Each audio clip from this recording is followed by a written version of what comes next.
we're live with typing Carrina, and she's been very, very good. She typed up the whole of the Kersey interview, and he's pretty much been typed as LII, and given that David Mark Kersey was the basis of his father's INTP profile, then we can say that Kersey's INTP profile is the same as the LII profile. Right. End of sermon. So, lies. No, it's the truth. No, yeah, it is. It's LIIs, not LIES. Well, LIEs. Well, if I'm LIIs. Yeah. Oh, I don't like the tricode either. It really gets on my nerves, especially when I'm a little bit dyslexic. The first. And I'm the special hidden guest. Right. Yes. The SP guest. The first. Jeff really picks me up on this when he actually says it's not actually a question. When I say, please tell me about your studies and career, work history, schooling, all that sort of thing. Oh. Alright. Okay, so I can start from when I was... Okay, I dropped out of school when I was... If you start from being a little kid. Yes. Start from being a little kid? Yeah, from a little kid, right at the beginning. My work history. No, if you start with your schooling. My work history from when I was a little kid. No, if you start with your schooling, right from a little kid. Okay, well, I like went favourite to school when I was a little kid. The subjects you liked and didn't like. Science. I liked science a lot. Well, let's see. I don't remember much of my childhood, to be honest. I kind of treat the past like the past, pretty much, and don't think too much about it. So, yeah, I don't really remember. I remember more about the people that were teaching me and what I liked about them than I do the subjects. But I had one teacher who, he was my 4th grade teacher. He taught me Spanish. I liked that. The whole class I enjoyed. I liked when he read to the whole class. We were reading Harry Potter. Okay, so in high school I was really bad at math. I started like rebelling and acting like a bad kid. And I didn't like my math teacher. She was kind of a bitch, so I stopped trying. What a coincidence. And I had a math teacher like that too. Yeah. I think it's American teachers. End of story. But no. So she wouldn't really help me. She didn't really try. But I mean, I imagine if I was in her shoes and I was teaching a little kid who, disrupted class, I wouldn't care that much either. So anyway, I started being really bad at algebra and stuff. I wasn't like PE, I was like involved, but I didn't really care, like, because we had to like run a mile. This is what I specifically remember. I hated running a mile. That was just ridiculous. So I kind of just like walked slowly instead. Ooh, passive aggressive. I did not compete. Okay. Yeah. So specifically, I liked Spanish the most. Right. So yeah, because this video I still have problems with math. Because this video is just this question, please take as much time as you like. The more detail, the better. Okay. I just got this image of Carrina, walking with smoking the cigarette, walking down like, I'm going as fast as I want to, man. Yeah. Lay off. Well, I remember, I definitely got in trouble for smoking at school also. So the only subjects that I really remember liking were science and, Spanish class. It's basically what I remember about middle school. Why did you like science? It's real world based. I kind of just like the way, interested in animals and how things work. Biologically. How was the science taught? Was it lots of experiments and things like that? I was just wondering if it was like a more hands-on approach. No. I didn't go to school long enough to have any of that cool stuff. Okay. Okay, so skip forward. I dropped out of school when I was 15 and started working at a fast food restaurant. I moved in with my brother because I thought it would be cool. And I basically just spent all my money on like hanging out with my friends and stuff. When I was 16, I switched jobs and I started dating somebody that I worked with and stayed there for a while. It was a fast-paced job. It was factory. I really liked it. I was good at it. Basically, it was just very, very fast. We were producing bread. They baked it on the other side, and on our side, we shot it through bags and put it in boxes and stacked the boxes and then shipped them out. So you had to mark them, and there was all this stuff involved. But anyway, so it was the speed that I enjoyed. That was why I liked it, because you really had to apply yourself in the moment, like moment to moment. You had to really try to be fast. When it started slowing down, I remember that I would start to get sleepy and not really enjoy it anymore. But it was really, really hot because it was like, it's just a gigantic factory and it gets really warm. So by like the second hour, everybody that works there would like be sweating and just like lose all their energy. So yeah, you had to try to drink a lot of water also, which nobody ever really did, or you would become dehydrated really quickly. So anyway, I like that. About 2 years into that job, I decided I want to move to Illinois. So I moved in with my aunt in Illinois and picked up a seasonal job with her at a country club, serving serving party guests and decorating for weddings and stuff like that. So that was a seasonal job, so it ended. How did you get on with the customers? Any challenges? Was it quite easy for you? I've never been that great at waitressing. Because no, I don't really like being superficial and interacting with a whole bunch of people. Like I'm kind of just, I cut to the chase. I'm like, what do you need? Okay, I got you.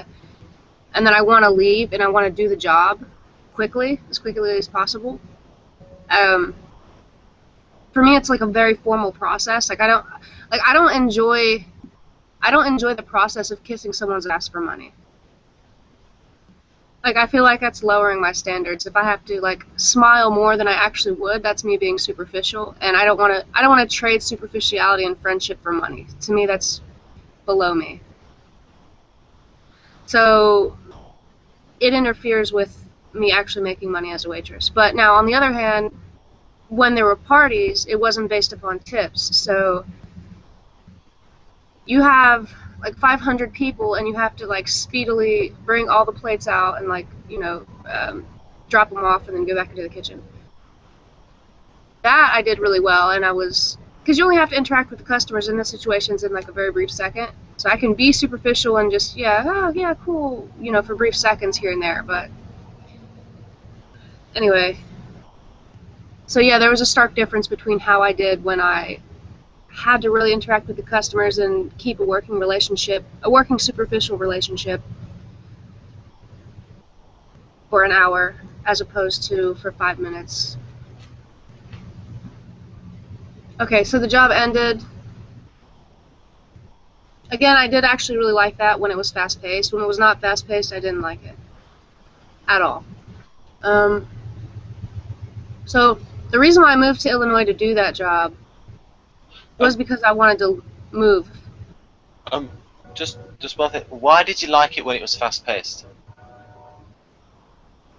Because I like being involved in pushing myself.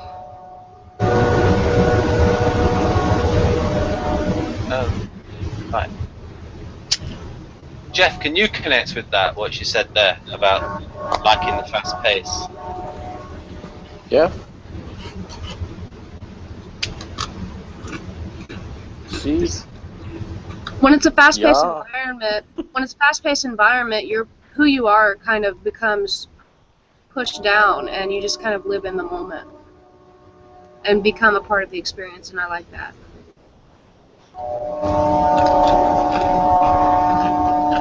Yeah, I mean, I like not working better than working, but if I am gonna have to work, then I like a situation where I can, like, you know, keep moving and do stuff as opposed to like Doing tedious nothing. things. Yeah.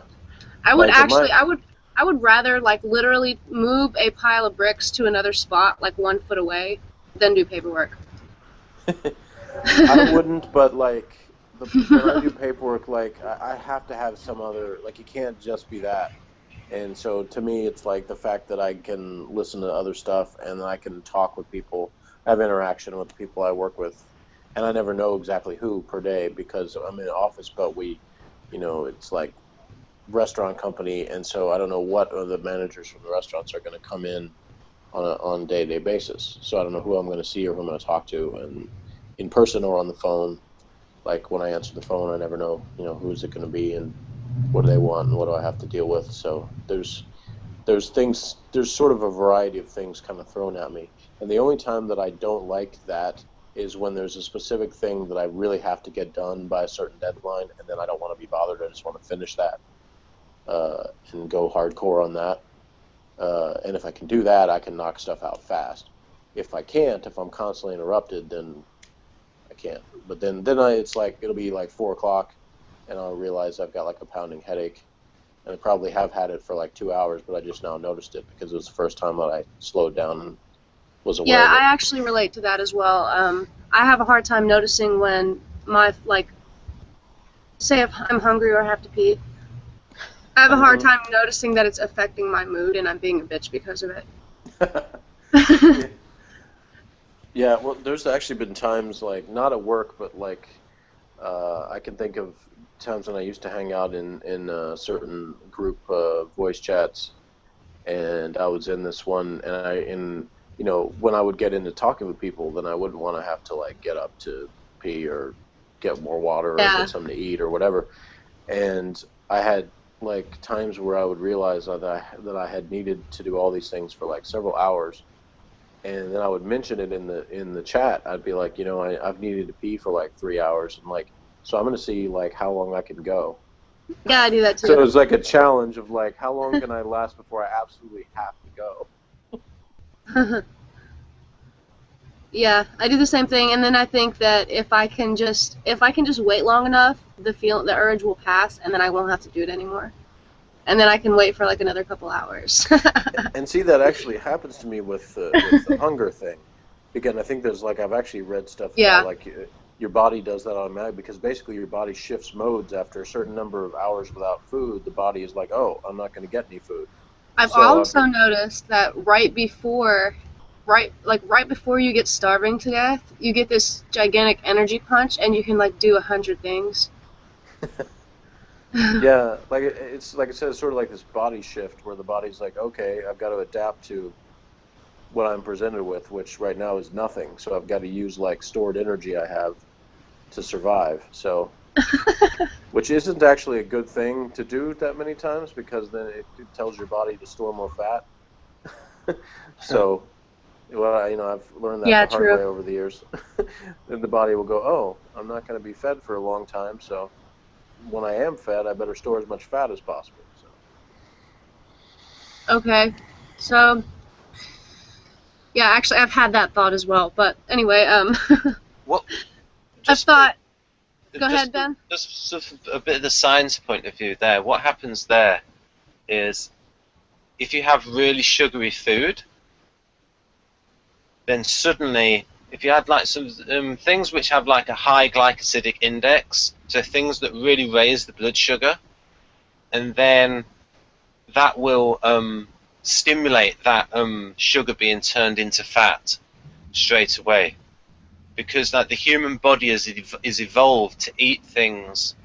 It's like when they talk about the paleo diet or the caveman diet, like to like eat naturally, like vegetables, fruit, Yeah. meat, They've and got this new thing where you eat mostly fats and no sugars. yeah, sugar's the problem, big problem. But you up your fat intake. And with, That's why I eat too much Chinese food. When you get that, then it's like I can eat way more of that that's good food. before I realize I'm full. Yeah, Yeah, but that's, yeah. it's high in what you're talking about though. Oh yes, the carbs. Yeah, sorry. Yeah, Yeah. carbohydrate. So Yeah. so it's like you eat it and it makes you want to eat more, and you don't notice that you're eating too much because you can eat more of it. Whereas if you eat more protein or the high fiber vegetables, then you get full much faster, so you notice it. Yeah. All right.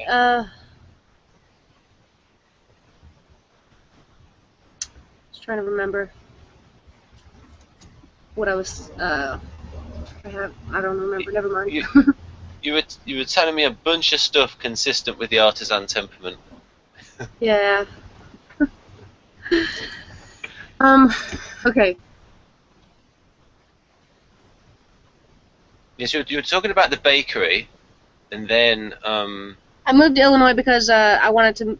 I moved 3 states away, and moved in with somebody that I know and lived with them.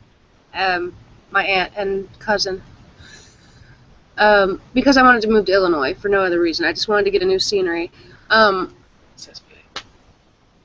So, okay, so after the short period of time, the seasonal job was over. I decided I wanted to move back to West Virginia. I was going to get my general education diploma, which I did do, but I didn't do it right away. What I did was sign up for this youth group that my father ran. The city or the state that he works for gets a grant, and they hire. I think it's about 10 adolescents from age something like 18 to 22 or something like that. What we do is we go around to condemned houses and we tear them down and build them back up. One house particularly, there was 4 kids shot on a prom night, and it became the Hope House. That's what we called it. So we tore that house down. It was in the paper and stuff like that. And we basically what we tried to do was give hope to the community. But basically the houses that we were tearing down and building up into nicer houses were government houses for people that had no money. So that I really enjoyed.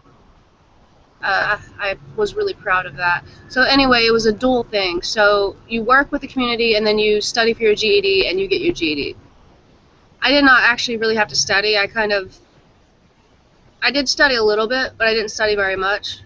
And I got my GED really quickly. It was very easy. And then straight after that, I started going to college, and I was getting a 4.0 because it was a community college. It was very, very easy. What I did was, when I got there, I would drink a bunch of coffee, and I would sit down and write down like everything my teacher said.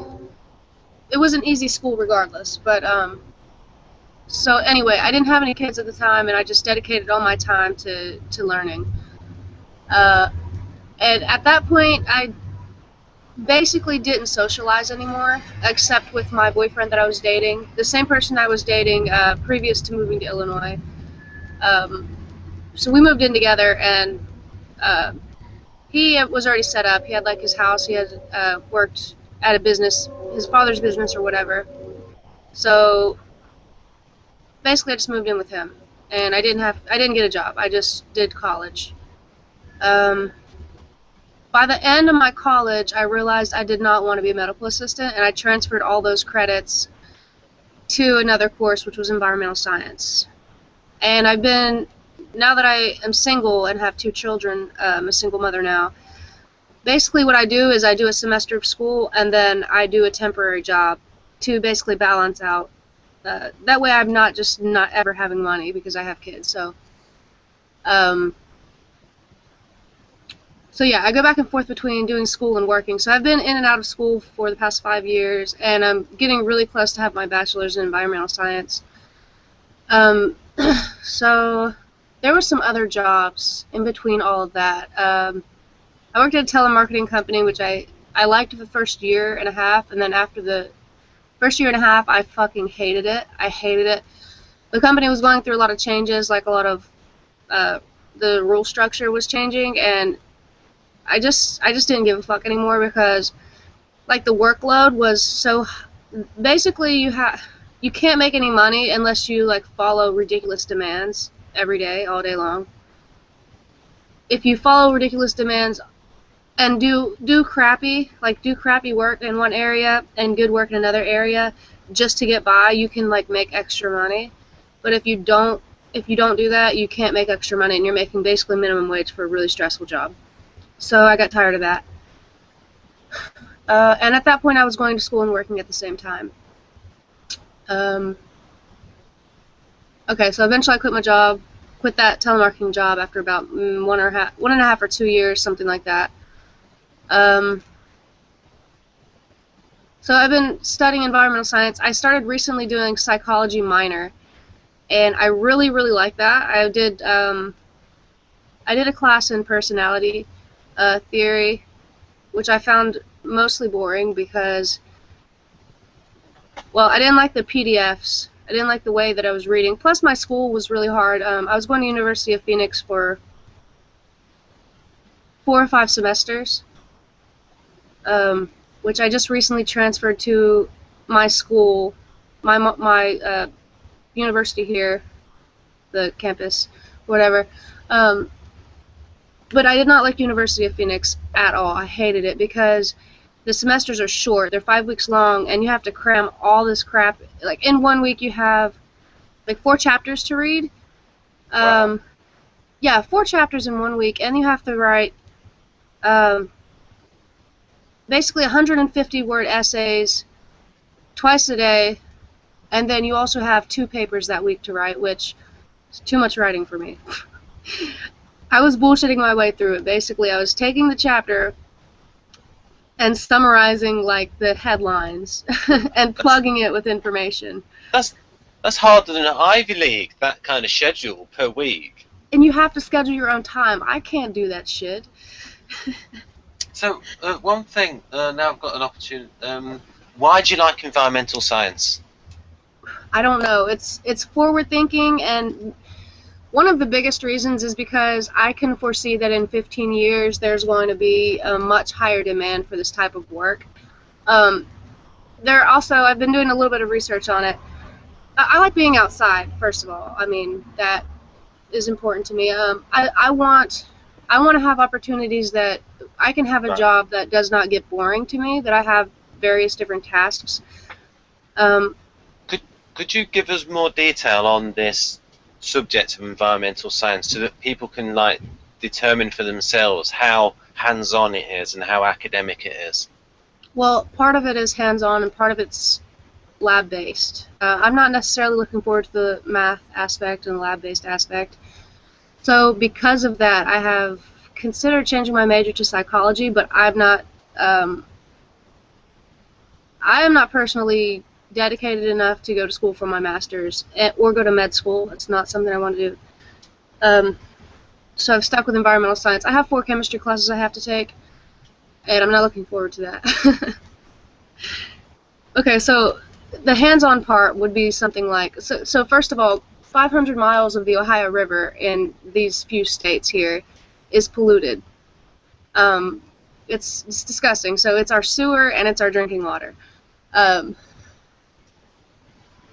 Anyway, there's that.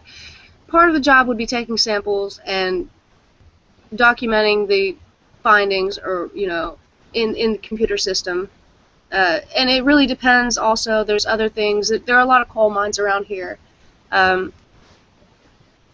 In another scenario, most of the things that I'd be interested in would be temporary jobs. And one of those temporary jobs would be going to old coal mines and cleaning up the site. You test it for hazards and stuff like that, and you clean it up. Now, there is also the thing, you can be a state trooper or something like that, which I wouldn't mind. I would enjoy that. The only thing I wouldn't look forward to would be if you come across, you know, a wild animal who wants to eat you, you're alone in the forest. Or if you come across somebody who's doing something illegal, you have to do something about it. And I'm a 5'4" female. I can kick some ass, but you never know. Like, if I come up against someone who's tougher than me, you know, I could be in a lot of trouble. And if you let the audience know why you can kick someone's ass. Well,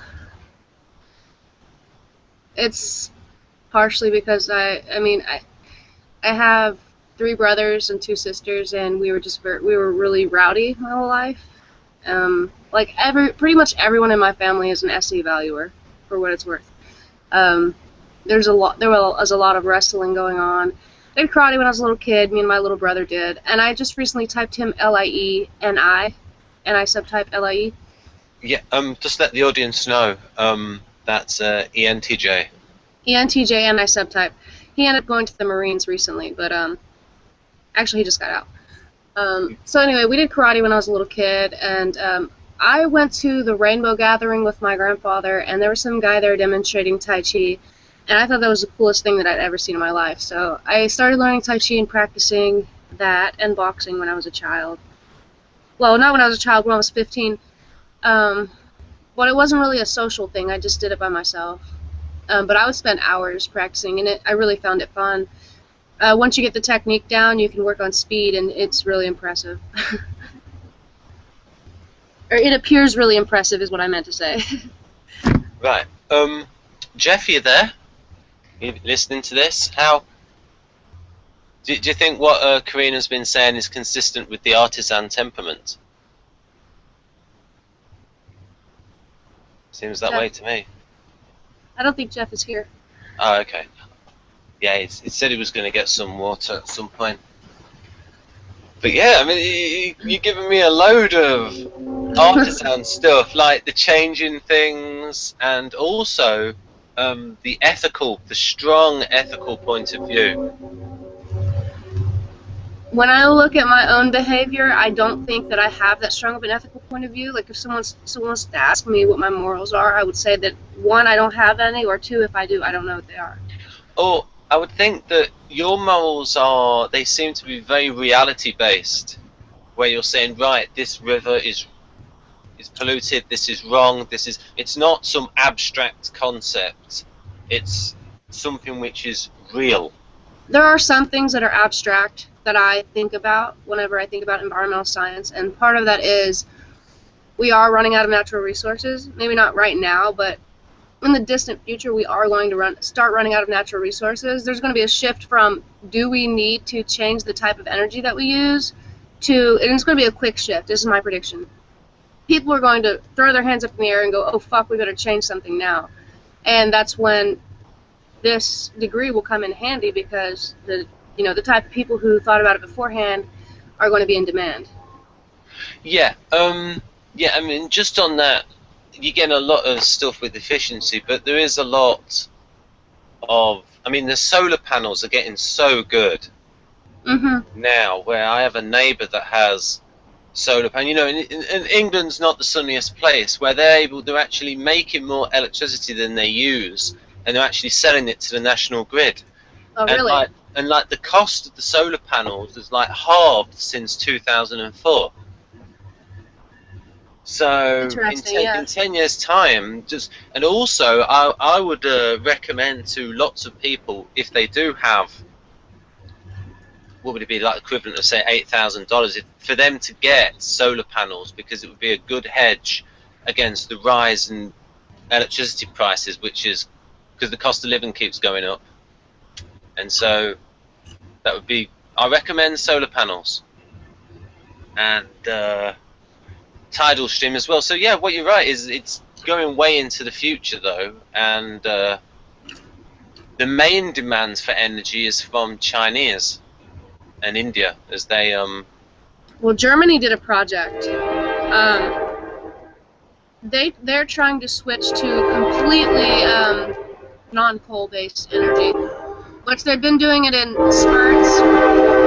They've got a load of coal. Sorry about the train. Oh, that's Sorry okay. about the train, guys. It makes it interesting. I mean, they have a load of coal in Germany. I mean, in World War II, they had the shortage of oil. They tried to turn coal into oil. Well, Germany. Okay, some people criticize it. Some people are saying it, that it was a failure because of how prices are working. I can't really I can't really tell you specific details of how that is going, but from what I've seen, I think it's going pretty well, and I think we have to think about the future and not just now, how things are going to be in the future. You mentioned your psychology course. I think you said a minor. Minor in Do psychology. you like all of it, or some bits more than others? I like all of psychology. Mostly I enjoy talking to one person and trying to understand them. One recent job that I had was a temporary job. I started working at a group home for girls that have been misplaced out of their families because of mental illnesses. And I worked with them for a little bit. I can say that a problem that I had with that was when they start to get snippy and yelling at you, like my energy levels raise also and I yell back. Like instead of being like the calming one saying, it's okay, I was like, you don't talk to me that way. They'd probably respect that. I think so, but the people that I worked with were like, you can't do that. Yeah, that's good. Well, that's how I do my sister. She's got a mental illness. And she respects me. She's an ESFP, and, well, I mean,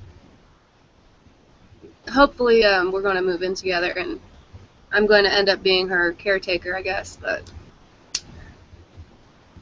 anyway, which is fine. I'm happy to do it. She does need help. She's got schizophrenia. It's degenerate.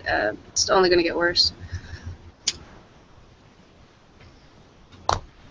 Anyway, that's how I do her. I just tell her, I'm not going to take you seriously if you don't talk to me with respect. So this book might be useful to you, Carrina, because Kretschmer studied schizophrenics in his book Physique and Character. He made a lot of observations, and that was very. This is where Kersey gets a lot of his. That he's heavily influenced by Kretschmer, and because he knew the Kretschmer system. When he saw Myers types, because she split it ST and SF rather than SP and SJ, and that's how he was able to say, wait a minute, do them like this, and then it matches Kretschmer. But just in general, he has lots of good observations in there about schizophrenia. I know you're probably saying, yes, Ben, the book's really old, 1925, but he's very good at saying what he knows and what he doesn't know, and so you can tell it's like somebody who's not got an ego and is very careful, and because of the link that he makes with the personality types. But just a quick, this one, why him, why her, as well, which is sort of like, this is sort of like a biological advanced version of Kersey's work.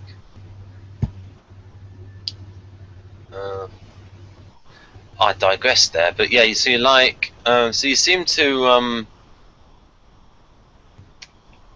and also that caring aspect as well, sort of like in Model G where you got FI, SI, sort of like the SI in terms of your actions are caring. I think I fall a little bit short on the caretaking. Yeah, but when you mentioned, remember all of those things you've done where you've volunteered or done these things as part of something else? Mm-hmm. A big caring aspect to that. through action. Yeah, that's true. Yeah. I mean, I do definitely have a feeling that anything that I want to be involved in, I would hope that it means quite a bit more than I mean. I came up with the philosophy a long time ago that life is really short and you're going to die, and when you die, like in 200 years, I'm going to be gone, and the world is going to keep spinning. So if I don't, basically, I came to the conclusion that nothing that I do matters, and that's okay. I'm fine with that. But if I want to make my life matter, or if I want to make my impact matter, I have to set my sights very, very high. Right. And I have to impact a group of people that is much larger than me, and hopefully it would be in an area that was mattered, not superficial needs, but real human needs. Human needs, as in there's a basic need for. It's not about happiness. It's about it's about psychological and emotional health. It's not about life being awesome. It's about life being good enough. The basic standard of living is, for me, the way I see the basic standard of living is much higher than most people would think that it is. I think that all people deserve this basic standard of living, and that is that a certain amount of satisfaction should be derived out of life for all people. At least the basic satisfaction, and that is that people aren't suffering because of things other people do to them. So I spend a lot of my energy trying to make sure that things that I do to people, I try not to overstep my bounds. I try to think about boundaries of other people really often, and I try to follow those boundaries. It's not always easy to not cross boundaries, because sometimes you have to cross boundaries to set your own boundaries. But that's a philosophy of mine, is that I pay attention to the way that I'm impacting people, and I know that I'm impacting people, and I try to do it in a positive way if possible. If it's not possible, I just say, okay, fuck it. There's nothing I can do about this situation. I'm going to move on. I think your answers have been great, because it's a real insight into the type that I think you are. To answer your question from 10 minutes ago, yes, I was listening. Yep. Well, hi. Just couldn't. Huh? Well, wait. I think I've forgotten what the question is, actually. Oh, it was like, what? I think it was asking Jeff about what Carrina what she's been saying. How consistent is it with the artisan temperament? That's it. I was just answering the question of was I listening? Oh, okay. Oh, sorry. And yes, I was. I just was in the bathroom, so I didn't have my sound on. Okay. Because I didn't think you really wanted to hear that. No. Okay, fair enough. Well, I don't care. I don't care to hear it, but I'm sure the audience may not. I mean, there's a whole different audience you're going for with that, you know. I don't know what audience. I don't know. That's a 2 Cups audience. Whatever that it's video out was. there, believe me, but it's not really what I'm trying to appeal to in my stuff, you know. So, yeah, Jeff, everything that Carrina's been saying, do you think it's pretty consistent with the artisan temperament? I would say that there's nothing she said that would lead me to think she couldn't be an artisan. Right. But I would say, you know, not enough information. And I say that because, like, when she started out answering the thing about studies and stuff, you know, some of the first things she said sounded almost NT, and then it kind of went to SP, and then there was a little bit of F. And then it kind of, you know, so I was kind of looking at it like it was one of those, like meter readings, you know, where it kind of little bars go in a different direction. Gauging the dichotomies. You could dial test it, where the audience thinks SP, NT. Or you could put a little meter at the bottom of the screen that tilts towards the temperament as the Yeah. video goes on. Yeah, I'd be interested to see, how people would score me in that area too, on like different videos I've done and stuff like that. Because Based on it temperament. depends on the audience and what their views on stuff are. Because obviously, I talked about the Scholarchy video earlier that Mike did that whole video talking about how like if he was the one assessing me, would have been like SP to the max through all that. But there were other people who watched that would, said NF or something because I was like sort of championing a cause or defending people or whatever. Do you remember whenever Jack typed you? Do you remember whenever Jack typed you SEI? Oh my God. I asked him about that recently, and he was like, "Yes, but I've recently changed my mind. Jeff is an SEE." I was like, "Thank you. I'm not going crazy. Anybody who thinks Jeff is not an ESFP, there's something wrong with you." Oh yeah. Just for the MBTI audience, SEI is ISFJ. ISFJ. Yeah, well, that might have been. I think that might have been part of the. I don't even know what to call it. The achievement of having been called every type by at least one person. Because he might have been the one that called me ISFJ. I don't know. I might have been called that by somebody before. I can't remember. There was this one dude on the Typology Central forum that said I was an ESFJ. Although He based that on the fact that I posted a whole bunch, that I always talked about myself, and that I seem to care about other people or something. So that made me ESFJ. So I've had like every kind of drive-by typing that you can. Yeah, that's with, yeah. like somebody drive-by typing. the pod layer people in their ilk have me as an NI dominant because my eyes move the right way or my head nods a certain way or something. And that. Well, what I tell people now is I don't do speed typings. I'm sorry. And then I said, though, this is basically the fast food of typology. I said, I'm not good at this. I'm sorry. I don't do drive-by typings. Yeah. So one of the things you can get is if someone does the drive-by typing, where, so for instance, in this diagram I've got here, if they look at these qualities in an ESFP and they just focus on those, then they could go, oh, ESFJ, because they show one. And it's like they ignore all of the other things, and the reason why they use those extroverted people skills, then that's why it's not good to focus on one thing, and you have to try and look at the whole person in order to get a type. Right, that's the end of that.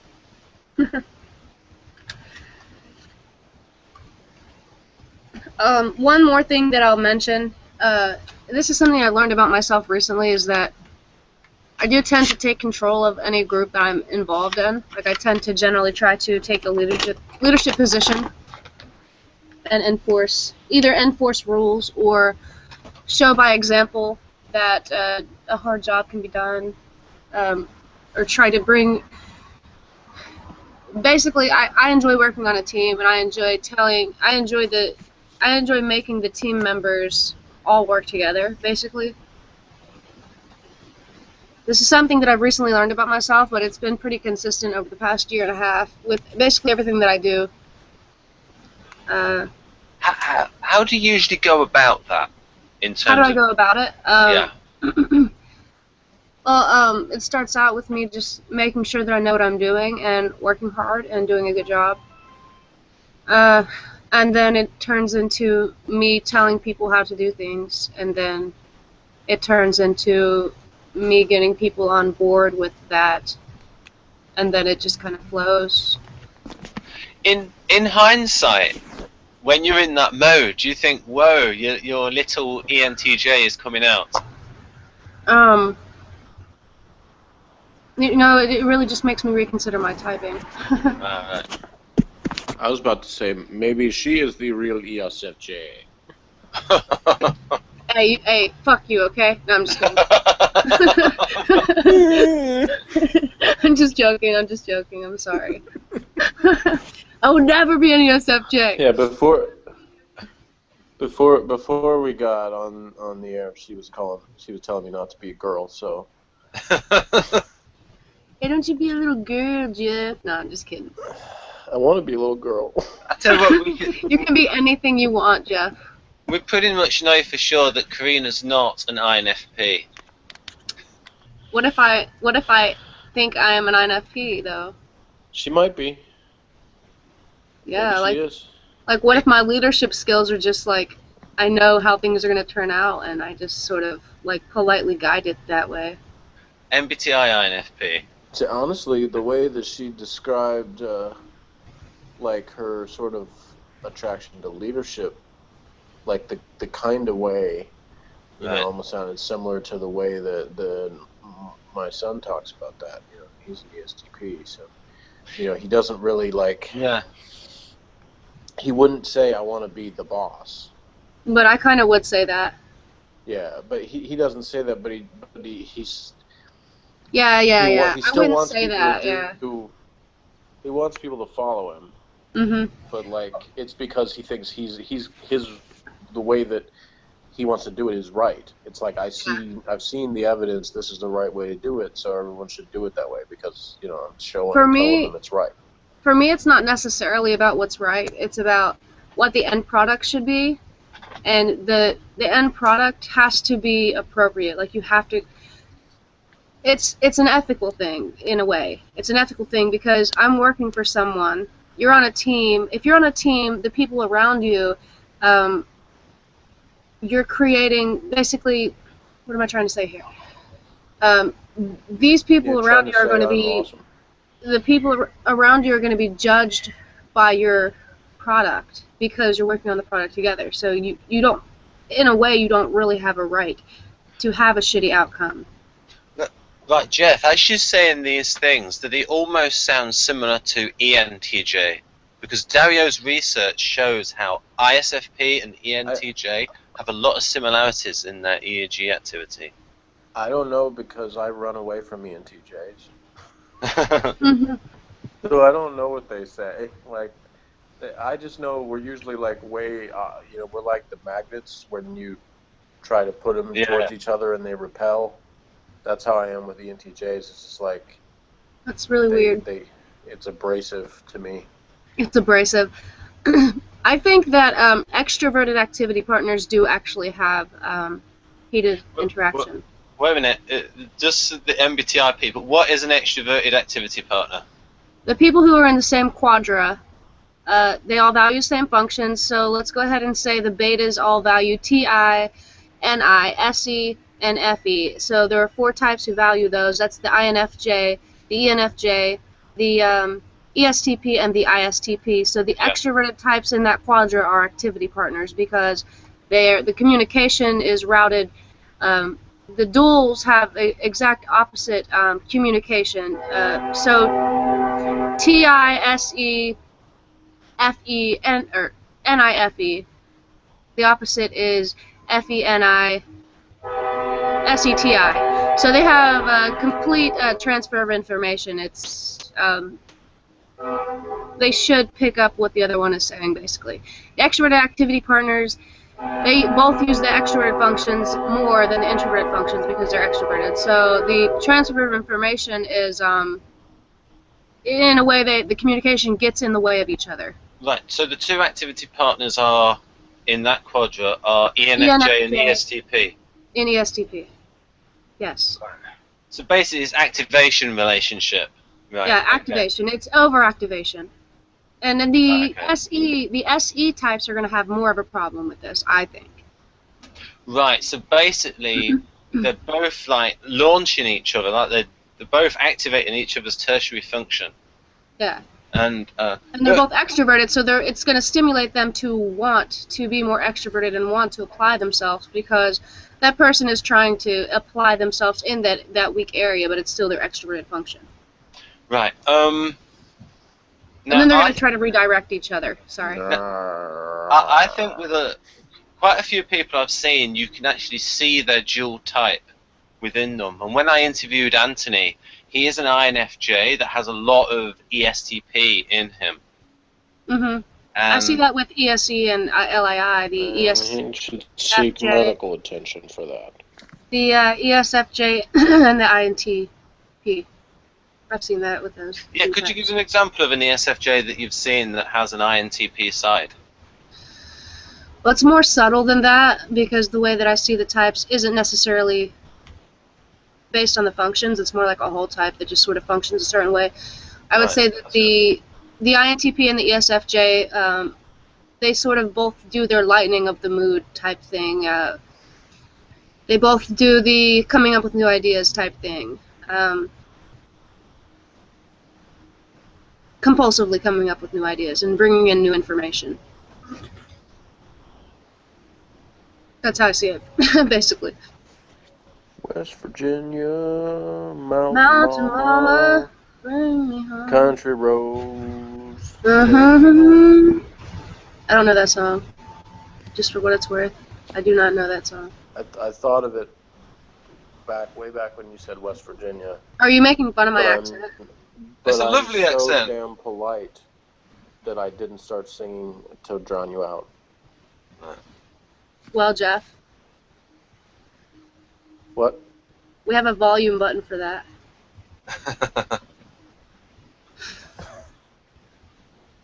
Huh? Never mind. I didn't understand what you said. Never mind. My apologies, good sir. Okay.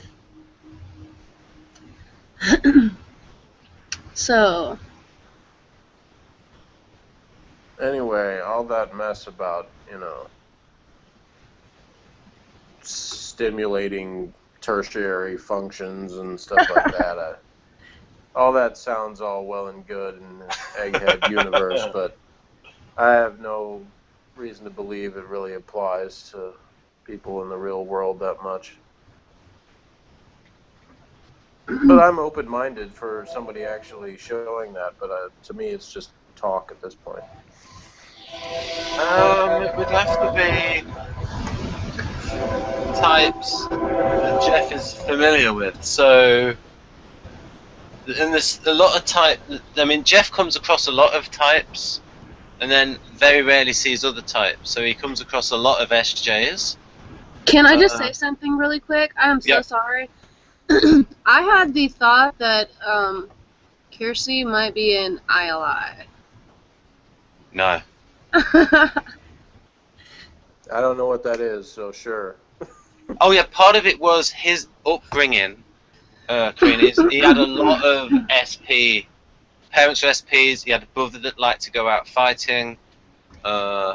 He was in the military. He was in good shape before he went in the military. And so just that environment of being a fighter pilot is going to give him more. Is ILI an SP? It's INTJ, Jeff.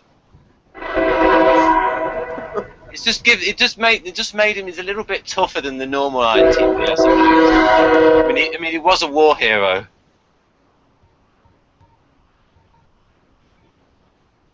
Sorry about the train. I don't know what that has to do with it, though. If you know what I mean, like, because INTJs aren't inherently tougher than INTPs. I've got to disagree with that. I've seen an ILI punch a car. That's fine, but you're wrong. Well, according to you. Yeah. I think all the type does is it establishes. It doesn't establish toughness of anyone. Well, yeah, you're right. Every individual can be, by circumstance, can be tougher or weaker than, somebody else, and in different areas. I completely agree with you there. Okay. I'm just talking as a general pattern. INTJs tend to perform better under pressure than INTPs. Really? What is your evidence for that? based on the functions and my own experience and talking to. But I mean, think about like the INTJ. He's not talking about every individual. He's talking about a generalized Yeah, but pattern. I know. I'm just saying. I think that I don't think there's enough evidence to make that a generalization. Well, At least not. I haven't seen it. That's fair enough. Fair enough. But don't discount his experience. No, I'm not. If he's saying, in his experiences, he's met more INTJs that were good under pressure, I'm not going to dispute that. It's like when I asked Dario about extroverted sensing, he does actually like to do those extroverted sensing things like diving, hiking, things like that, and he calls the inferior function aspirational. So it's almost like INTJs are aspirational towards extroverted sensing, so they've got like a little SP inside of them, whereas INTPs have a little SJ inside of them. True, but we know how I talked to you about my older brother in terms of how he was able to figure out like all the ways to rig up computers to work and stuff when they shouldn't, and there are situations where if you had two people in charge of figuring out how to wire the technology so that it worked just right to trigger the weapon that wins the war, whatever you can imagine is the highest pressure situation,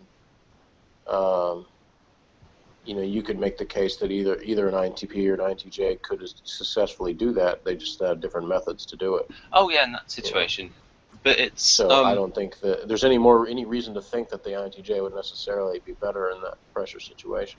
In fact, my viewpoint is thinking about my brother and my father, since they're the closest people I know of those two types, that I think I would actually trust my brother more to be able to come up with the solution, because there would be more things on the table for him. Yeah. Whereas I think INTJs tend to actually limit themselves sometimes to a certain structure that they require to achieve something, whereas INTPs are a little more open-minded to use whatever it is they have at their disposal. Yeah, I was sort of thinking more in the realm of physical danger, where INTJs will see it more exciting, and maybe INTPs would be a bit more scared. Are you saying that that's like maybe canceled out if it's an ENTP? No, they're totally different types. Yeah. Because I would say, ENTPs certainly I've seen show evidence that they can perform physically under pressure. Oh yeah, they can. In lots of different situations. Oh yeah. So. Yeah, that's in the model. That's even in Victor's profile as well. And the language is a bit garbled because it's a Google Translate version. But yeah, ENTPs can be, as they get older, they can develop that extroverted sensing, and they are an EP. They are an extroverted perceiver. So. Whereas ENTJs, I get the feeling, that a lot of times they're all talk.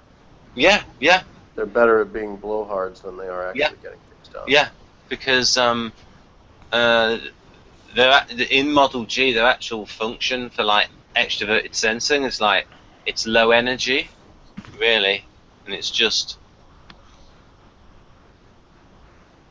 they go back and forth between high energy activities and low energy activities. Well, in Model Jeff, they're poopy heads. Say that again? I said in Model Jeff, they're poopy heads. How's that for generalization? She's got you there. As long as we're going to do that, then we might as well, be very accurate in those. You are such a jerk. I'm not a jerk. I'll have you know that I love Ian. No, never mind. Oh, yeah, Never that's a mind. bit of evidence. That's a bit of No, evidence. stand behind your No, beliefs. no, I take it Oh, back. I remember somebody else saying this. They actually, another ISFP, they said that they like ENTJs because they are direct, and she said she didn't mind them being arrogant as long as the ENTJ treated her with respect. Is that your own view, Carrina? No, I like INTJs better. I like Ooh. INTJs better too. I like I like INTJs better because they're not so like. Okay, how can I say this in a nice way? Because I almost said it in a mean way just now. And I hope none of my It's ENTJ okay. I friends. already called them poopy heads. Well, I don't agree with that. I do love my ENTJ friends. I do love them.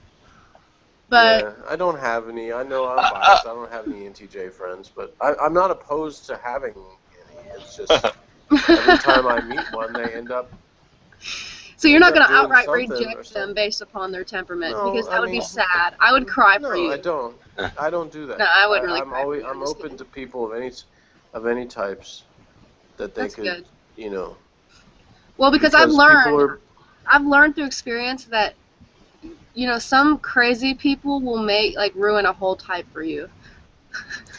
Yeah, and I think, and I acknowledge that when I talk about certain types, because when I have people that are close to me or have been really strong influences in my life that are of a certain type, I always, try to sort of preface it with, like, I know that this colors my viewpoint on the type, and I try to. The good thing about, like, for instance, the INTJ type is that even though my father obviously sort of casts a shadow of that type for me, I also had a good friend growing up that I think is INTJ too. So it sort of provides a little balance to that. Somebody that was more of my peer rather than my father. So it's a very different relationship. So. oh, I'm Um, just going to get a small piece of pork pie whilst you two talk. So my mother is an ESFJ and my father is an ISTP, all right. and they're both crazy. We're still recording. Well, we're all a little bit crazy in our own We're all way. just a little bit crazy. Yeah. That's I funny. had that conversation at work today because we were talking about this particular manager and how people think he's weird and I said, well, it's basically just he's not real good at communicating with people, but he's really smart and he's really efficient apparently at his job. I say apparently because I don't see him really on a regular basis doing his job, but he obviously his boss is one of those that if she was having a big problem with him, we would know about it because she's not shy about complaining about it. Which type is this? Or you don't? You weren't talking about that. Which type is who? The boss that you would know if they had a problem with someone. Oh, the boss, she's ESTJ. Um, and so, yeah, she is not shy about telling everyone who she's having a problem with and what the problem is. Oh, okay. And I was saying that the fact that she hasn't really complained about this particular manager demonstrates that he obviously is doing something right. But a lot of people think he's weird because he's reserved and he doesn't communicate well with people verbally, at least. Which, obviously can be a weakness for a manager. But anyway, I was saying something about how everybody's a little bit weird. Even whatever person you would dub as like the most quote unquote normal person that you could find something about them that somebody would think was weird. So Yeah, and anyway, that's for me. That's actually that's comforting. yeah. And that's something I tell people when it comes to like the high school stuff because I'm like, everybody has that.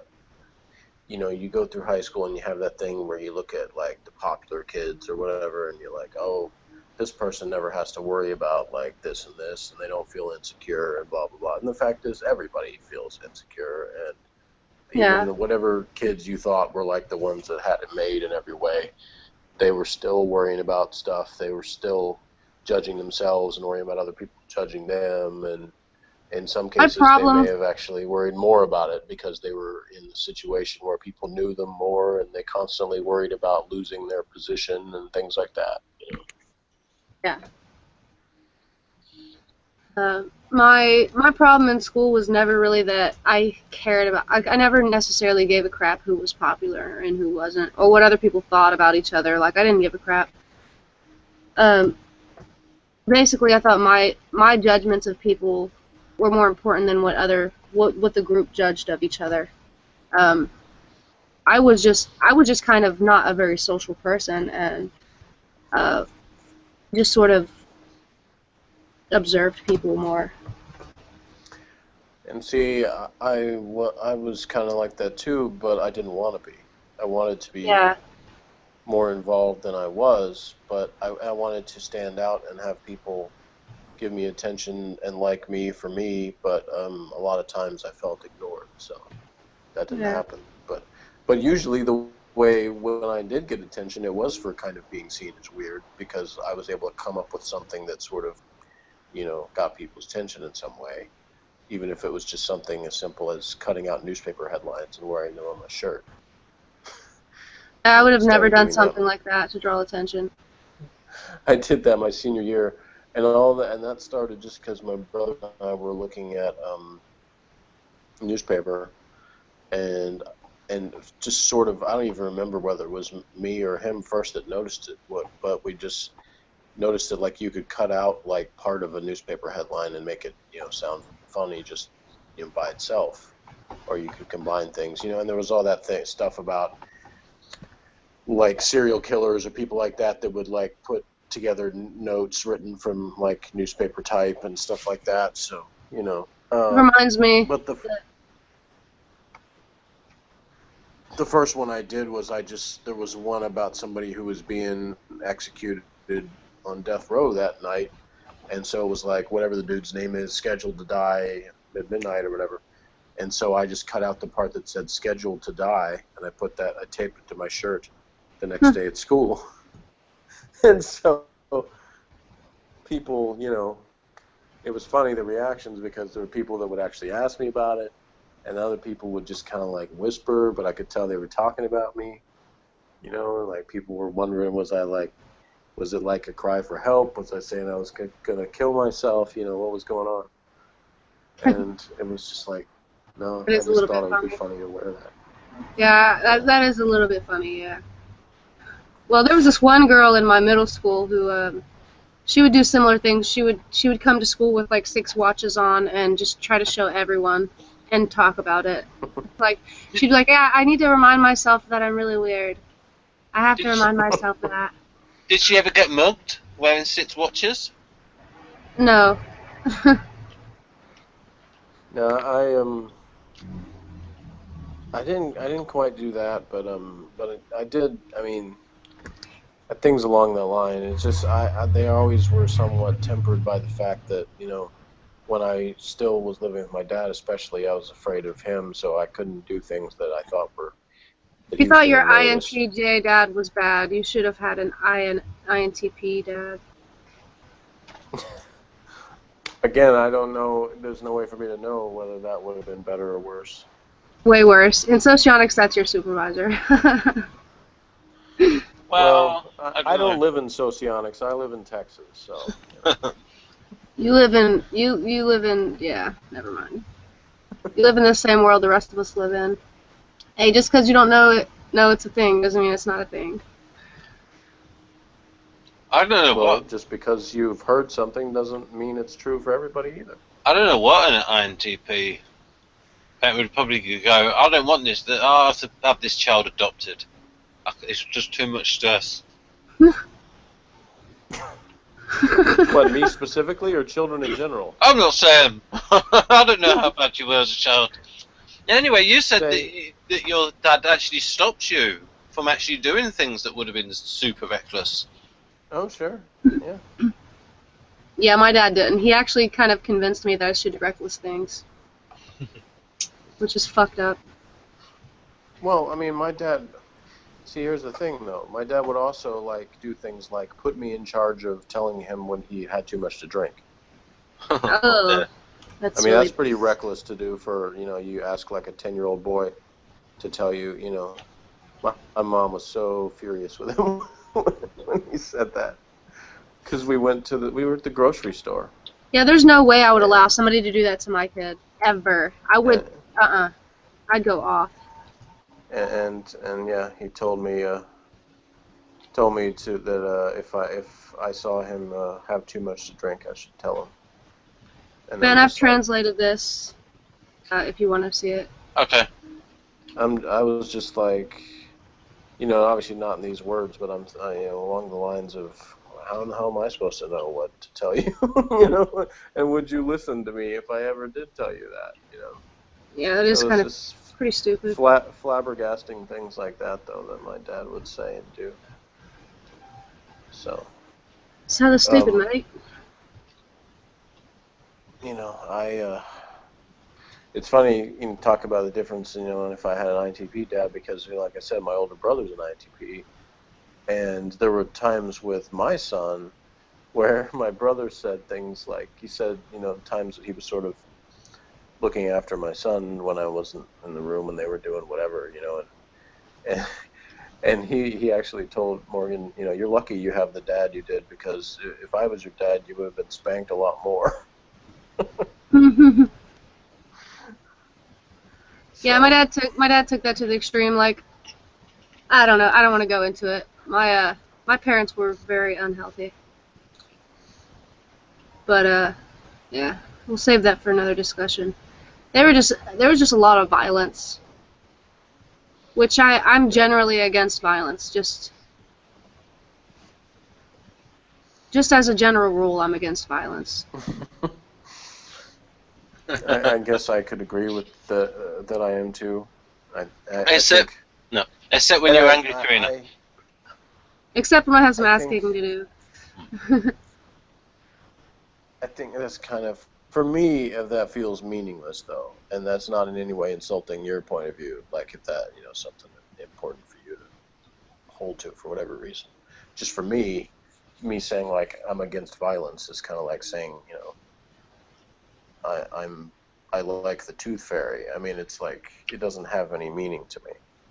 It's like violence is just sort of one of those human nature things that happens, and yeah, it doesn't really matter whether I'm for or against it. But again, yeah, this is my perspective. I don't tell anybody else not to have that, Well, just because Victor's going to be typing me on the on this video, I'm going to actually talk about that a little bit more. All right. I said I'm going to talk about that just a little bit more, but I need to think about it really quick, what I was going to actually say. So because of the amount of violence that I've seen in my life, very, very personal assaults to myself and people that I love, basically I've been afraid to do anything that will push another person. And have been, basically for the majority of my life, I've basically just been unaware of when I do push people, and sort of block it out of my head or force myself to not do that, which makes me question an SE type, first of all. But except in the last few years, it has been a little bit different. When I realized that I was actually part of the SE in the power sensing quadra, I started thinking about things a little bit different and realized that I actually do push people, probably more than I noticed, but at the same time I still sort of hold the belief that basically people should have the right to be autonomous, like, or people that I'm around or people that I can affect, they should have the right to be autonomous. The lines are blurred a little bit when it comes to people that I have direct control over, like my children, or people that I say if I'm a supervisor, which I have been before. Anyway, what I was trying to say was the lines are a little bit blurred when it comes to, do I have to tell people what to do, or how far. There's a question that comes to my mind often is how far is it okay for me to push people, or is it okay for me to push people at all, or is it okay for people to push me? Generally, I notice when people are being pushy with me, and I find it like really, really offensive. Basically, like I really strongly dislike it. And in some situations, I'll basically like just do the opposite almost, just because I don't want people to think that they can just tell me what to do. But anyway, the moral issue of whether conflict and violence is okay. Up until just a few years ago, I would have said that morally, I think that conflict in general is just really ridiculous and stupid. Like if I don't want to say that like I would outlaw it if I could, but I would say that I pretty much agree that, you know, the way the laws are changing now, where you really can't spank your kid without getting in trouble. Like I'm pretty much leaning towards that way of being. Yeah, I mean, the way you talked about it there, I mean, it's that I think Jeff has said about the artisan temperament, that it can be about power, but it's always about freedom. Yeah, it is more about freedom, but at the same time, I would restrict someone else's freedom. And if I can't really explain in which situations that would apply to me, but I think that have you seen Victor's definitions of like the two different kinds of power sensing, where he's got it here, and we've got, so the ESI would have negative force. Yeah, but this is, but you see, because they've got that SI, that in terms of their actions, they are caring. You know, and David Kersey wrote for the ISFP, the kindest of all the types. Once you're in their good books, and you're like, because you have that loyalty to someone, then they're the kindest. So the people you are loyal to, you probably be really, really kind to them. But the people who cross you, you'll whoop them.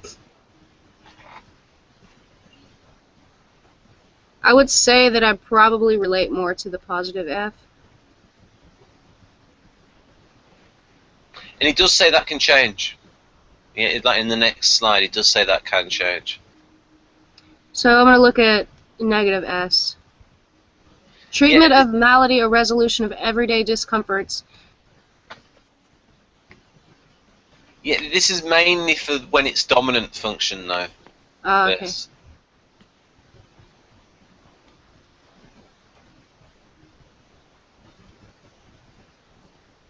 So, for instance, I mean, theoretically, you have TI, minus like me, but this is much more for the INTP, where it says.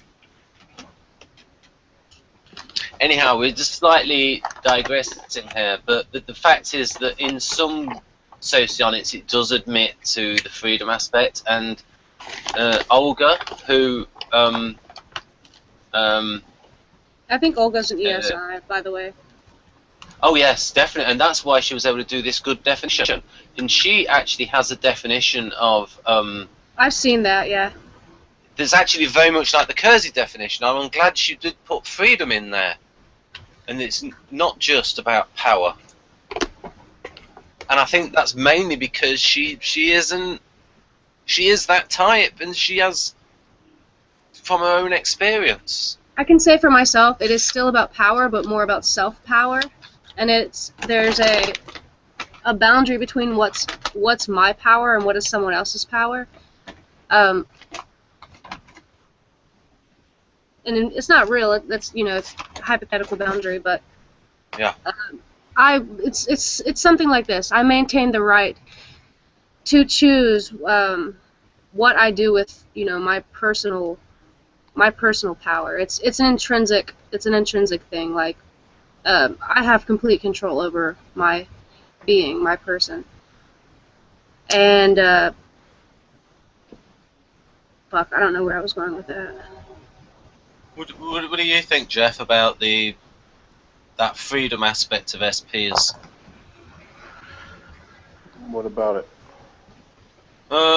Well, what Carrina's been saying is it consistent with your view of how artisans really value freedom and freedom of action,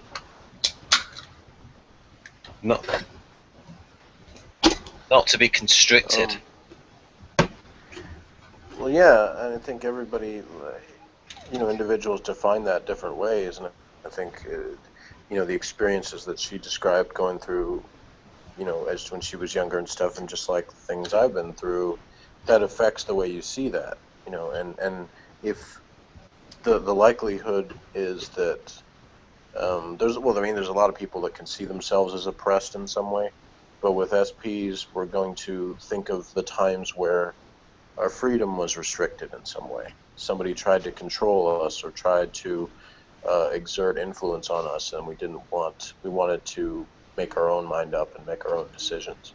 And somebody in some way prevented us from doing that, and that's like a sort of a mark. Anytime that happens, that's we're trying to stop that, and get away from that. So whatever the experience that someone has had, there's probably examples of that, regardless of what their individual circumstances were.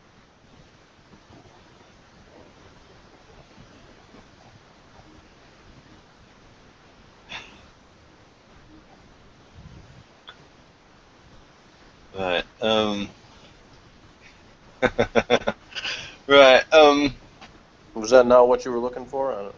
No, that was great. It's just I put Roan on the screen briefly, and Carrina frequently has him as a guest on our channel, which I'm actually glad about, and I'm actually glad he has good sound now, because he has had some atrocious sound in the past. Anyhow, that's a digression. Roan, he's had awful sound in the past. I think that might have been me, because I was sitting outside and the Wi-Fi is really far away from it. He has been in Hangouts that have been total disasters in terms of, like, they've only talked about typology for about 10% of the time. Oh, okay. But, I remember that. Mm-hmm. Oh, dear. I've seen about 2 Hangouts like that, and anyhow, I just, the main point was to put this on screen about, this bit. This is what Dario said about SPs. He says they learn best experientially and when they can see the relevance of what they are learning to what they are doing, and they enjoy hands-on applied learning with a fast pace and freedom to explore. And I was just wondering if there was a little bit of that in the way you talked about the environmental science. That is exactly true. I didn't really expound upon that. Really, very recently, I've realized something about myself, and that is that anything that has to do with structure and consistency is something that I'm pretty much averse to. I have a hard time doing the same thing for a really long period of time. I need it to change, and it's not because that's my preference. It's not because it causes me discomfort. I don't care about that part. It's because I need to function optimally. And to function optimally, I do need a change of environment. I prefer to function optimally, is what I meant to say. Because, I mean, I don't like to perform badly when I'm doing something that I feel is important. That's really how it ties in together. Virtuosity. To be a virtuoso. Yeah. Do it well with expertise. Yep.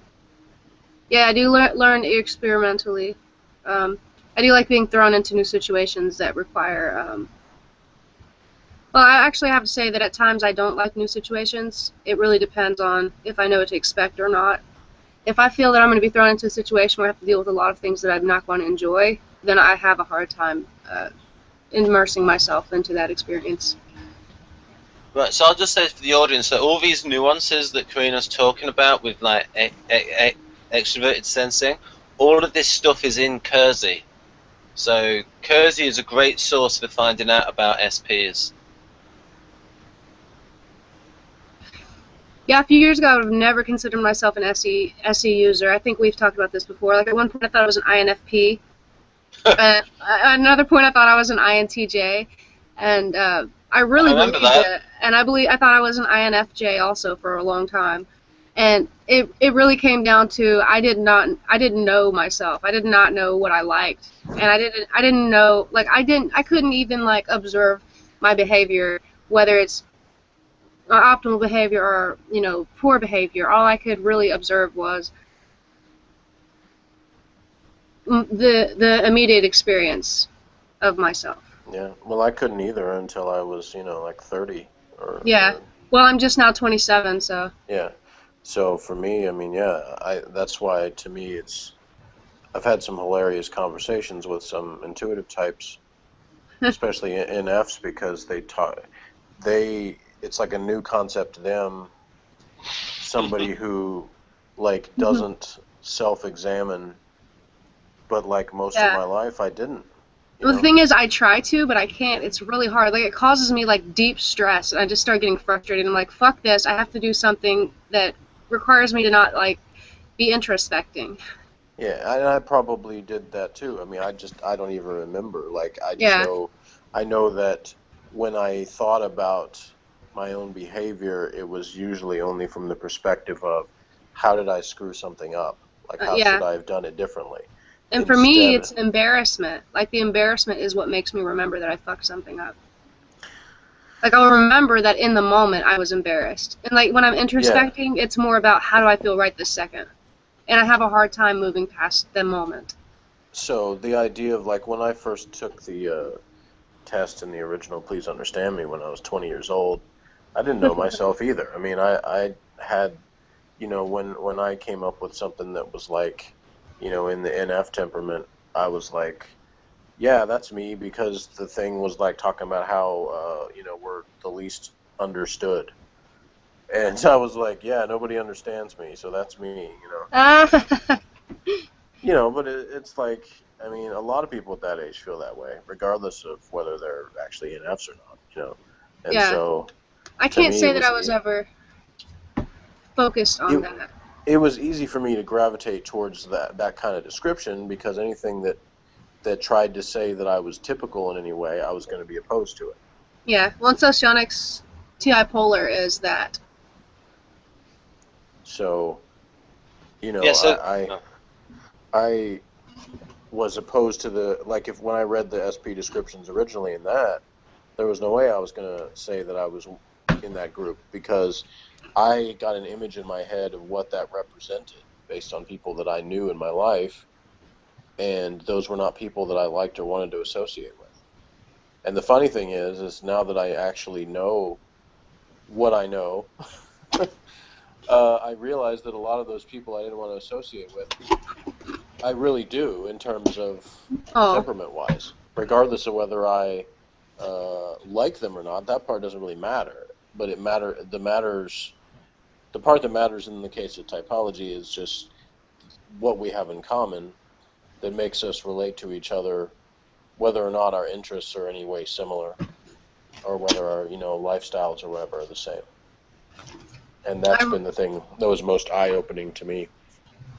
I realize with socionics that there is a large group of people that I interacted with, but I didn't appreciate the depths of what I was receiving from that interaction.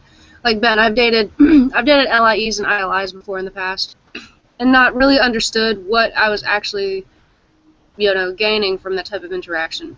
Yeah, I'll just say, for people, that's ENTJs and INTJs. INTJ and ENTJs. So, yeah, for when he says for people, he means me. And other MBTI people watching too. Yeah, because I don't ever remember those, except for mine. I try to remember to say what they are. Yeah, I remember mine just because it's, you know, it's the word C, so it's easy. But I remember one of the other ones is lie, but I don't even remember what type that is, so it doesn't even help me with that. Well, what will help you remember that is that you think they're all poopy heads, and that spells lie. Oh, they're the lies. Yeah. No wonder. But you're the C, so you It see all, everything. it all makes sense now. Yeah, I do see. That's what I like. There was that group. I think there might have been DJ R&D that started that group. That was like the SEE and whatever the opposite type is.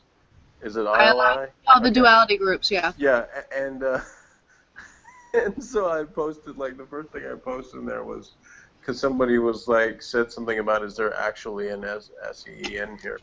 And I said, yeah, I'm C. Do you see? See? And then somebody said, "There's so many INTJs in here. Please, Oh, somebody get yeah. this party started." And Jeff showed up and said, "Woo!" And it was so unenthusiastic. And he said, "See there, I started it." Yeah. Do you think that Speedy Gonzales is an SEE? I mean, they were saying C all the while. There were so many jokes on C in the Speedy Gonzales cartoons. See, Speedy Steve from the Gonzales. C. Yeah. Yeah. I love that character. Yeah, in fact, the Liberals wanted to ban Speedy Gonzales, but the Oh children my said, God. no, it's a nice character. We like Speedy Gonzales. It was Wow. funny because Morgan and I just, we watched the Back to the Future triple feature yesterday in the theater, and from quite a while ago I told Morgan that I thought Marty McFly was probably an ESFP, because Michael J. Fox, I think, himself is, and he was basically playing himself for the most part in that movie. But anyway, we got in the second movie, in the part where he leaves the time machine open to where Biff gets in and goes back and changes all the history or whatever, and Morgan just goes, ESFP. See, if he was an ESTP, that never would have happened. Biff was totally. Oh my God. Not Biff, but Marty. Yeah. Oh, okay. Yeah. No, he said Biff was an ESTP, but he said that Marty would have never. Yeah, I was about to let that say. happen. Biff is definitely an ESTP. Yeah. And don't let your son get confused, because there are some ESTPs that are really crazy. Well, that was the thing, is like he said, well, he should see him behind him. He's like, he's an ESTP. He should be able to have the vision. And I'm like, yeah, but he's also dumb. Yeah. Yeah, like, yeah, but that doesn't mean he can't see. Yeah, but I'm like, but you don't understand. It takes more brain power for him to focus on the thing that he's focusing on than it does for you. So he's not going to see as much around him. I actually do find it interesting, because a lot of the ESTPs that I've had interaction with were less smart, only because of the environment. The environment around here there's a lot of party culture, and a lot of people dropped out of school and stuff like that. So A lot of what culture? party culture and drugs and alcohol and stuff like that. Yeah.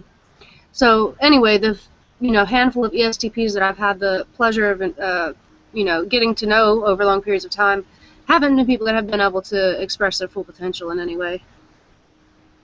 Mm-hmm.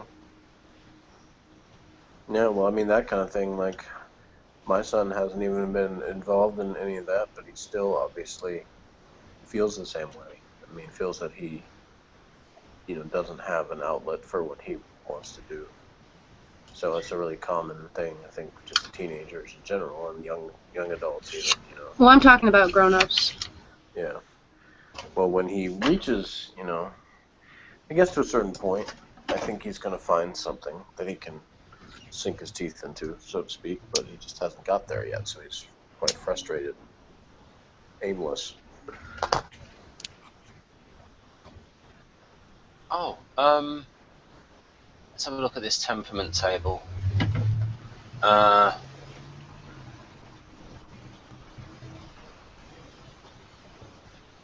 We've got here. Impulse, trust in impulse, impact, stimulation, generosity, virtuoso.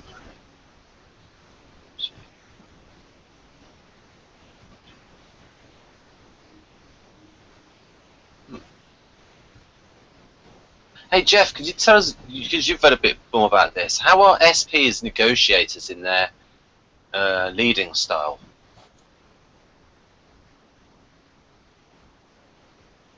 I don't know, depends on the circumstance. Well, it's what's in the table. I'll tell you how I am. I'm pushy. I'm pushy. Well, I think I gave some examples in that last video we did. So, you know, just watch that one again. Yeah, well, it's sort of like seeing how Carrina plays off that, because I like this hangout a lot because of all the details and how it matches Kersey. I love it when systems match. Yeah, I just don't remember what I said before. Remember I told you I forget what I say after I say it. Yeah, I watch videos that I do with people at hangouts and stuff like that, and I'll watch myself and I'll think, why the fuck? Like, why did I say that stuff? Like, See, I don't usually think that, but then I'll be like, what I do is I think of things I should have said, because yeah, it's like that's basically what. when I'm watching it, I'm thinking. Why didn't I say what I was thinking when I was Yeah, saying it's that? like I'm back in the same conversation. Yeah. And so then I'm thinking of what I would respond to it now instead of what I did then. Yeah. And then I'm like looking at myself like, no, that's wrong, because what I'm thinking now is what I should have said. And like someone, you know, except for the times where what my answer was like brilliant, and then I'm like, wow, that was pretty cool. I'm glad I said that. You know, like there was one in that video, Ben, the one we did Sunday, where I was like, I want to cut that piece out because it was the part where we were talking about, like, you know, applying the historical perspective of, like, people over all the times, observing like 4 basic types of people, and this was something that wasn't invented by Kersey. It wasn't something that was made up in the last couple of decades, and that there's this reality that some people want to deny because they just have their own little, you know, nerdy thing they want to exist in. Or a business interest. Yeah, well, yeah, there's obviously some other aspects to it, but for the if you take online, socionics, the most simplistic way, there are only 4 types. Okay. The online type community, though, is full of a lot of people that they sort of want to have this kind of circle jerk kind of thing, where everybody just has this, oh, we're in this special club that knows about this thing. Yeah. That we can sort of lord over people because we can talk in function shorthand, and they don't know what we're talking about, and it's sort of like this, you know, it's like they have this fantasy of, oh, I was oppressed by the sensing majority, and now it's a special intuitive snowflake. I have this amazing thing. I have not observed that at all. Well, man, I have a lot. if I have a problem with an online group, I just don't interact with them. And I don't really take the time to think how stupid they are. I just move on and go to someone else. Well, that's what I do now too, for the most part. But I've seen it so much, and people like Facebook, when people can add you to groups, you don't even have to. Oh my God! Trust me, I know. Oh God. So I've done that to a couple people actually. Now I have to take ownership of that activity. Yeah, I think I told Ben this before, but you know, since this is a recorded thing, I'm a culprit. People can you know, can actually see this publicly now. They added me to a group called Neo-Jungian Typology. Yeah, I'm still in that group, but I've never looked inside that group ever. And I told Ben, like, inviting me to a group called Neo-Jungian Typology is like inviting Ron Paul to a group called Neo-Conservatives. Yeah. You know what? I just remembered the Neo-Jungian. I got, oh my God. I can't remember. Yeah, I got, it was like ANTJ correlation that I got. It was, anyway, that's that represents, like, to me, the exact opposite direction of where things need to be, rather than making things more accessible and understandable to people to help people with understanding and you know, human relationships, which to me is what it's all about. That's why I like Ron. They're making it even more abstract and distant from reality, and so I don't like that at all. But I think that's more. It's not the subject. It's the people. Yeah. Communicating it. They're too much socionics bigots. They need to be more. No, well, that group's minded. Not Ben, if you watch the most recent video with Rowan and I, you'll see. The reason why I like him is that he simplifies things so much. Like, if you ask him a technical question, he'll be like, well, that doesn't apply to reality, so I don't know. I know, he does. And Yeah, yeah, I've never talked to him or heard him, so I wouldn't know. But in that particular group, uh, that it was just like it's you can come up with your own names and redo this test over and over again in all these different ways to make tests. And to me, it's like that's not what it's about. Like it's not about somehow forming the perfect test. It's like, what is the purpose of the test? Why do you care what your type is? What is the reason for that? And to me, the only reason to really care is understanding other people and understanding yourself and in ways that benefit you with your relationships with people. Otherwise, what the hell is the point? You well, know? and having said that, Jeff, about relationships, that is in socionics, but they need to make it clearer The with problem I see with what I hear out of, and again, this is based on the community that expresses it. So, right, like you've said, it's sometimes the messenger, not necessarily the message. yeah, But the problem I've gotten with socionic stuff is it's like too formulaic. Everything is try to fit into boxes of, this is adjacent to this, so this has this relationship. It's not that simple. People are individuals, and they have uh, there's a whole bunch of factors, as we've talked yeah, about tonight. We've already talked about a lot of things that factor into how an individual expresses themselves. If Carrina is an ISFP, then she's way different from a lot of other ISFPs, but that doesn't mean she's not an ISFP, and it doesn't mean they're not. It just means that their experiences have led them to very different ways of expressing themselves. And you can't just make these assumptions because, this works out in theory that this direction diagonal goes to this diagonal, and so then the other one the other way should work out too. I mean, that's not necessarily true. I'll say that about anybody, including Kersey. I don't hold him up as being like infallible and all of his, things were right. I think sometimes he did the same thing where he had the theory and he had some of it that made sense, and there was one more square, so he said, well, I might as well put these two since those are the last two remaining. But that doesn't necessarily jive just because the So, rest of them did. as a general rule, making implications that haven't been observed, that's not a smart thing to do. Yeah. yeah. Well, Kersey was an INTP, so they. Yeah. Well, And I what we would see. say is, in general, we're not saying this about in all cases. We're just saying, in It's general, this is the pattern. it's the difference between Right. But thematically and individually. There's a big what difference between the Yeah, generalization. See, the thing is, you have to realize what a lot of people don't realize this in the first few years into typology is that there are things that typology is not talking about. Now, we're not yes, talking about these things that makes a person individual. We're talking about the things that makes them grouped into a group. Now, if you start going off into tangents about, things that this typology system has nothing to do with, like, then the person is misconstruing the message, and it makes them an idiot. It doesn't really make, like, the system isn't broken. The person is just stupid. oh yeah. I mean, But yeah. Go on, Jeff. Ben, did you understand the distinction I was making though, Ben? I'm not attacking all pattern noticing or pattern expressing. I'm saying that you can have, I'm trying to say, like, I'm trying to be as general as I can about this, but okay, you say you got a box of 4 squares, and you Yeah. figure out that there's a certain pattern in 3 of the 4 squares.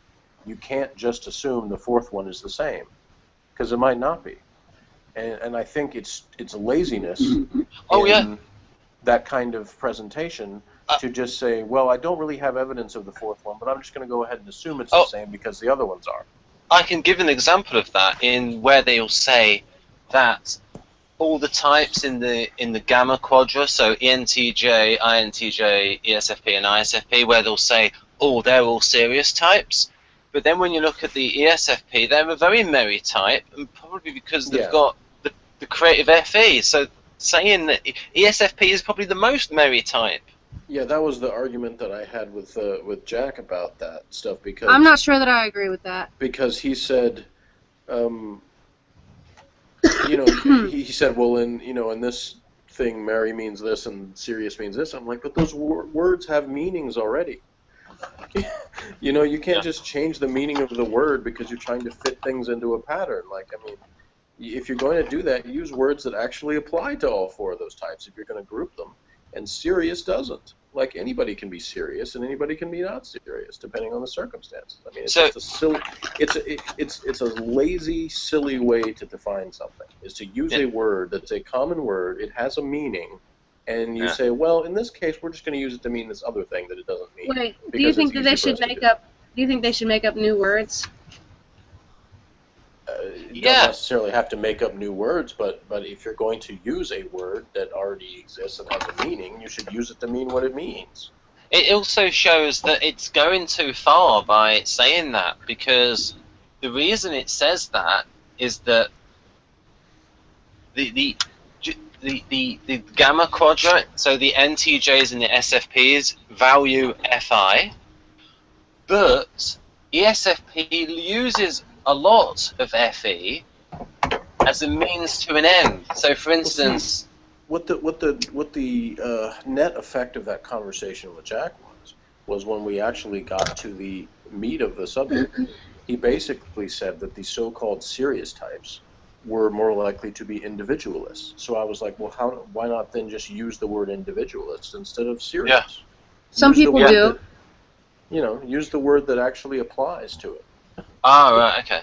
Because that, above all else, I can't speak for the other, with the NTJ types, because I don't know if that they feel that same way. But for me, my probably most defining trait is my being an individualist above all else.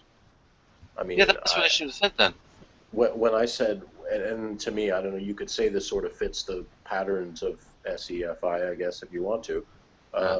Because I think freedom is number one and love is number two. And some people would say love is number one, but I feel like it can't be, because if you don't have freedom, you can't truly love. That's my really basic philosophy there. Yeah, and that's why ESFPs all leave marriages, because they want the freedom.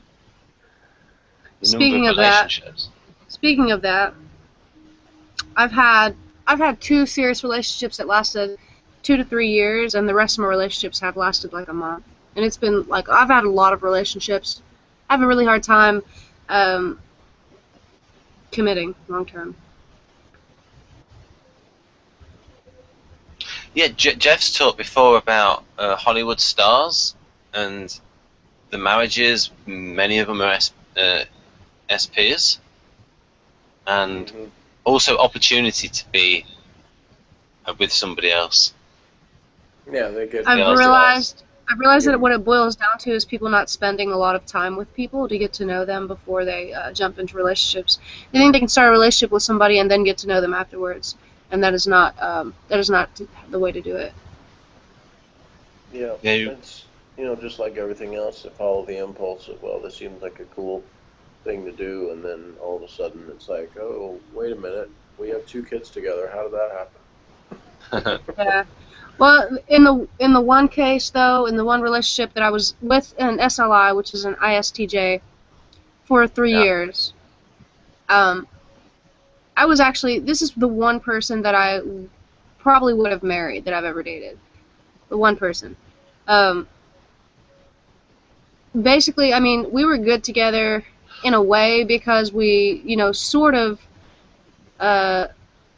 took opposite roles in a way. Yeah. But when it came down to it, we didn't really what then? That's Kersey's theory that ESFPs and ISTJ are the perfect match, rather than ESFP and INTJ. Is that right, Jeff? Where the sensing, intuiting stays the same, and the other functions are flipped? Yeah, right. I mean, he didn't say perfect match, but he just said that most likely to be able to succeed in a long-term relationship. And I think also it's one of the most likely to start because they have, in socionics, Ben, the reason why I think that they're the most likely to start is because they're comfortable around each other, and their creative functions, it's almost like activity in a way because they are mutually energized, in my opinion. And then you have the one is the introvert, the other is the extrovert. The role functions are like the dual-seeking function. So you get that sort of stimulation, but it's actually never enough, and the lead function basically deactivates the person. So you have this mutual effect of of compromising and having a cycle of communication that's complete. Okay. That's pretty hardcore, Carrina. Most of the audience won't understand that. Well, I would say is what you were saying about the, Mirage. the S or N being the same, is that because it's about communication as being the number one thing in the relationship, and essentially sensors are going to speak the same language and intuitives speak the same language, even though they may be different in the way that what their priorities are, but they'll communicate better in theory. I do see that as true. I do see that as true in some situations, but when you have 16 types, you can't say that that's true for all the variations of interaction, in my opinion. For instance, benefactor relations is going to be different for the EIE and their beneficiary than it is for their benefactor. Wait a minute. EIE, that is ENFJ. What about the EIO? Bingo was his name. Oh, EIE. Aye. Oh, yay. I have dated a couple EIEs. This type is not to be. Did you find This type is not to be trifled with. Did you find that that was what was missing in the relationship was an O? That could be taken too many ways. I had to. You know, I would say almost there were too many O's. Oh, okay. Too many O's. Too many O's. Right. Too many FEs. Yeah, and Kretschmer wrote that character, it's not just the inherited mental qualities, that it is education, upbringing, society, environment, and all that kind of stuff, as well as the brain and hormones. The problem that I had with the relationship with the SLI was actually that we had different upbringings. If it wasn't for that, we would have a really good relationship, I thought. But Ben, you have to remember that MC Hammer wrote, "The girl is hard to see like an unseen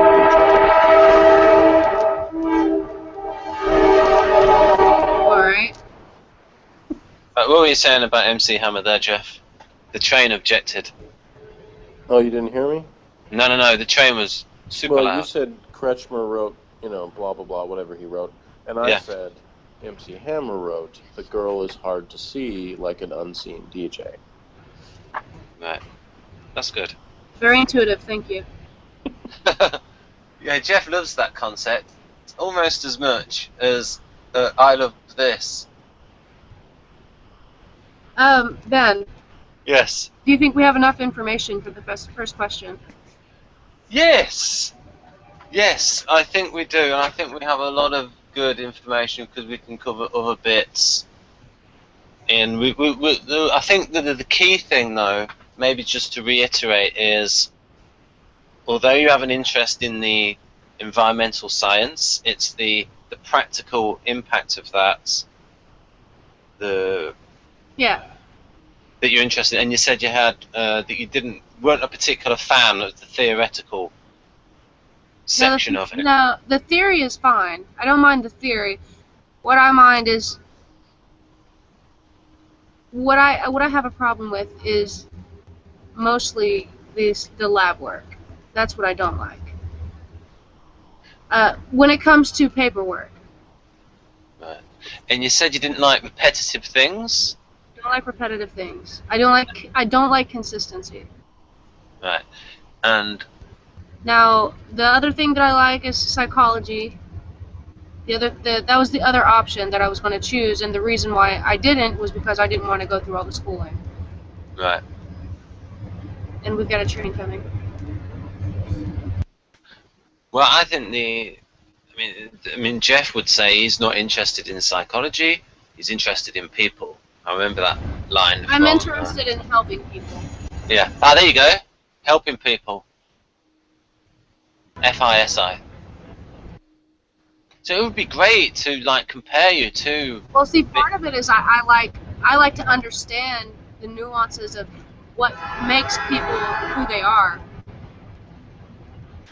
Yeah, and I think that is a general introverted feeling thing, that it's not just limited to INFPs, but where's the Where is it? There's something around here. There it is. Beautiful. I'm a big fan of the 7 types of intelligence, and because there is a rough match with the functions. I'm gonna call it. I have all of the types of intelligence, but probably maybe one more than the others. Just kidding. So, for instance, here you got intrapersonal, and the interpersonal. So, for instance, Yeah. Yeah. So, yeah, interpersonal, I would probably be more into because I like to collaborate, and teamwork is a thing with me. I really like teamwork. Actually, I would have to say, ever since I was a child, even when I didn't know what type of person I was more alive in a team setting where I could contribute to, a group outcome. right.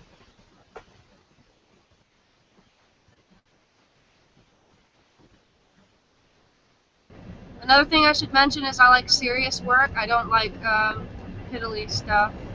Like, I don't like doing things that I think are not important. I have to feel like I'm doing something for people.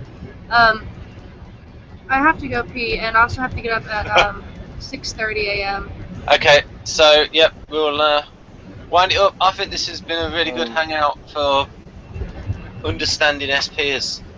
I Yeah. hope I didn't talk too much, Carrina, like No, over your no, time. it's no big deal. I think I actually, for the most part, toward the beginning, basically said everything that I needed to Yeah. say. Okay. Yeah. That's good because like at any point you can always tell me to shut up. So. Yeah, I won't do that. Yeah, I like hearing what you have to say about your experiences in the workplace and stuff like that. Very intuitive. Okay. Right. Right. So, Bye. bye. Hey guys. Bye. Bye. Right. So, that was good. I like that. So, bye. Bye, folks. I'm gonna end it now. Thanks for helping out, Jeff. Yeah, no problem. Go.